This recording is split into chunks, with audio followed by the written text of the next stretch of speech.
inyo yung imukbang natin mamaya. So, 2 araw ako naghahanap nito.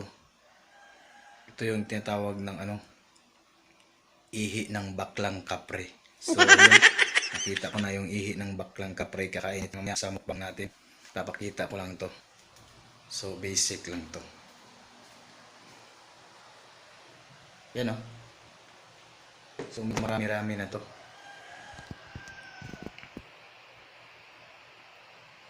So, ito. Green yung kulay niya kasi ihi to ng baklang kapre. Mamaya, kakainin ko to. Ihanda mo na to. Preserve mo na. Kasi, panasarap. At saka yung papakita ko lang to.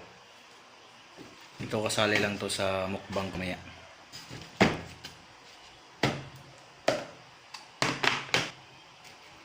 Ito guys. So yan. Yan yung buto-buto ng baliw na piranha. So matagal siyang nakuha. Dalawa nga siya guys. Yung baliw na piranha at saka buto-buto ng piranhang napapraning. So yun. Kakainin natin ito mamaya. Takpan lang natin. Kasi pagkain natin baka tayo yung mapapraning. Tapos takpan lang natin guys, baka tayo yung mapapraning. Papakita ko sa inyo.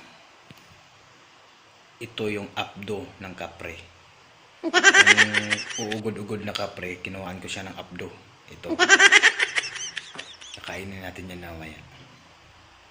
Tsaka ito guys, pakpak ng manananggal. Nakuha ko pa to kanina. Kakainin natin yan mamaya. So, na tayo sa mukbang natin. Sa mga gustong makipag-collab sa akin sa YouTube, so PM nyo lang ako. Shout out nga pala kay Boy Tapang.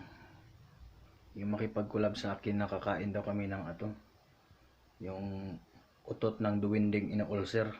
So, iwan ko ba paano kakainin yung utot ng duwinding ina-ulcer. So, abang natin yan, yung makakainin natin mamaya. Kasi maraming nag-request sa akin ng mukbang. So ito din kakainin ko to mamaya.